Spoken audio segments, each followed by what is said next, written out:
Welcome to today's deep dive into the critical aspects of training data in machine learning projects. This chapter focuses on how to obtain, create, and handle training data, addressing the common challenges and techniques for optimizing data usage. Methods to consider. First, we have non-probability sampling, which includes techniques like convenience sampling, quota sampling, and snowball sampling. While these methods can be convenient, they often introduce biases into the data.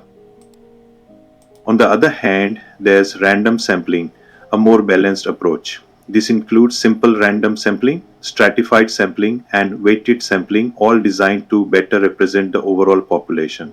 And when you're working with large streaming datasets, reservoir sampling ensures every sample has an equal chance of being selected, even as data is continuously fed into the system.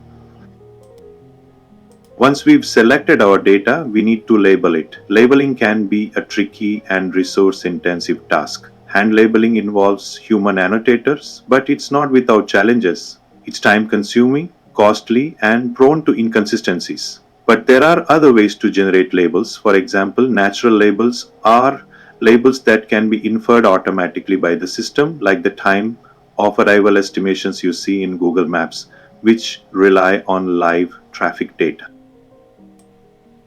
Now, what happens if you don't have enough labels? There are several techniques that can help. One approach is weak supervision, where you use heuristics or labeling functions to generate labels programmatically.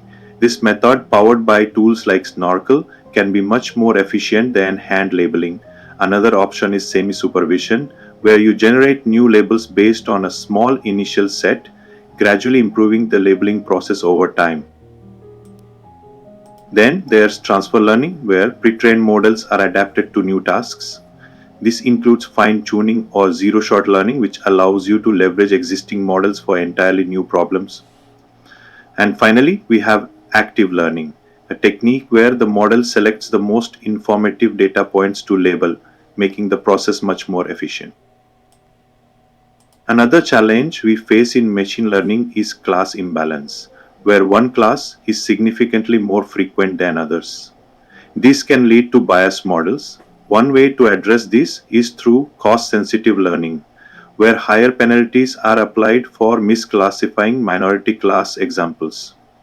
We can also use resampling techniques like oversampling the minority class or undersampling the majority class to balance the data.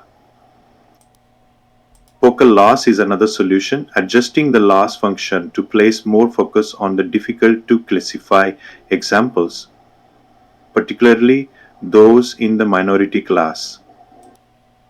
As we all know, more data is often needed to build a robust model. Data augmentation helps by artificially increasing the size of the dataset through transformations. For instance, we can apply perturbation based methods like image manipulation or noise injection to create new variations of existing data. There are also data synthesis methods, such as combining labeled examples or using generative adversarial networks to generate entirely new data points. Throughout all of this, there are several key concepts that we must keep in mind. First, data quality is paramount.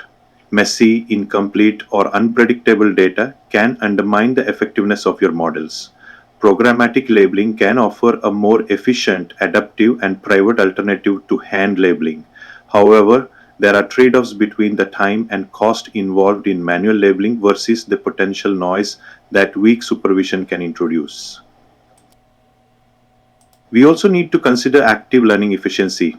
Selecting the most informative samples can drastically improve the efficiency of labeling and ultimately lead to a more effective model. Data augmentation is critical for improving the generalization of models to new, unseen data.